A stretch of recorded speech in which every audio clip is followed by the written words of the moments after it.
xanuunaan magaciisa Nasriin Cabdi Allah waxa laga keenay galguduud Gurceel laga keenay gaar ahaan dhul meesha soo marin ayadoo xanuunsanay timaaday saddex maraa cuntaan dhiig lagu shubay alxamdulillah hadda maanta ma sha Allah nashaadkeeda beel waaye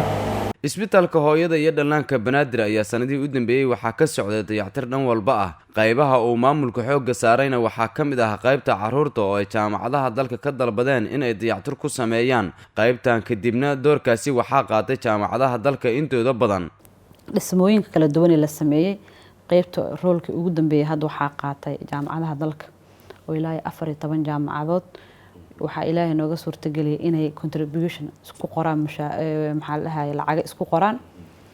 ay qaybta caruurta arkaysid oo ka kooban 6 qaybood qayb kamid waxa u dhistay ad concern worldwide ayaa hore u dhistay qaybta nafaqada 5 qaybood ka harsaneed ayaa waxa dhiseen jaamacadahaas muddo 4 bilood ah ay dayactirkaas socday June July August September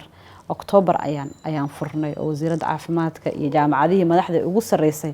ay xariga ka jareen hay'adda UNFPA iyo dawladda Talyaaniga ayaa isbitaalka ku caawiyay samaynta qayb cusub oo loogu talagalay caruurta dhasha iyagoon bilo dhamaysan ee loo yaqaano Neonatal Intensive Care Unit waaxdan oo inteeda badan qalabaysan ayaa caruurta la dhigo waxa ay isugu jiraan kuwa aan bilo dhamaysan iyo kuwa qaba xanuunada sida infectionka iyo dhiig la'aanta dhalooyinka lagu koriyo caruurta ayaa halkii habeen lagu seexdaa isbitaalada gaarka loo leeyahay $7 sida ay xaqiijiyeen maamulada isbitaalada qaarkood balse isbitaalka hooyada iyo dhallaanka waa bilaash Dr. Cabdulqaadir Kaynaan oo ah madaxa waaxdan ayaa sharaxaad ka bixinaya qaabka ay u shaqeeyaan gargaarka dhallaanka yaryarka oo waxa la dhahaa Neonatal Intensive Care Unit qaybtan waxay shaqeynaysaa muddo hal sano ay shaqeynaysaa waxa noo taala 19 dhalo oo ilmaha lagu koriyo sidoo kale waxa yaala 3 heater oo lagu tala galay cunuga hadduu darsado ama lagu kululeeyo in la isticmaalo sidoo kale waxa noo yaalaan 9 oo bed oo yararka oo lagu tala galay haddii buuxsamaan 19 kan incubator in la isticmaalo soo hadda waxay qaadi kartaa waxa waaye ku dhawaad 30 cunug in ka badan aad ku shaqeyn karnaa qaybtan waxa la soo jiifiyaa ilmaha markay dhashaan ilaa intay gaarayaan 28 maalin wixii 28 maalin ka weyn waxaan u dirnaa qaybta caruurta oo ayadana isbitaalka qaybtiisa kala ah dhanka kale caruurta dhalooyinka lagu koriyo halkani waa laga reebaa hooyooyinkooda bedelkoodana waxa haya dhaqaatiir dhalinyaro ah ugu dambeyn agaasimaha isbitaalka hooyada iyo dhallaanka Banaadir Dr. Fartuun Shariif waxa ayna taabatay halka uu hiigsiga isbitaalku yahay dawladii waxa ku dhalay madaxda ugu sareysa wadanka xilligii barisamaadkii waxaan rabnaa insha Allah inaan sideeda ku soo celino isbitaalka waxaan u dhisi doonaa hadda ka shaqeynayna qaybo oo dhisan laakiin aan u habeyn doonaa qaybo VIP ah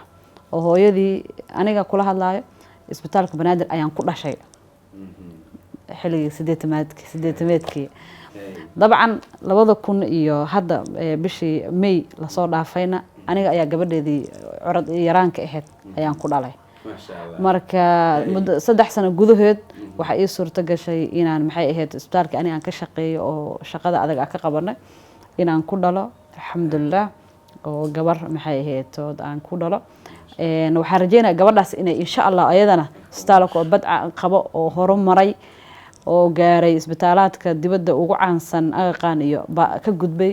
in ay ku dhasho insha Allah heerkaas waa heerka anaga aan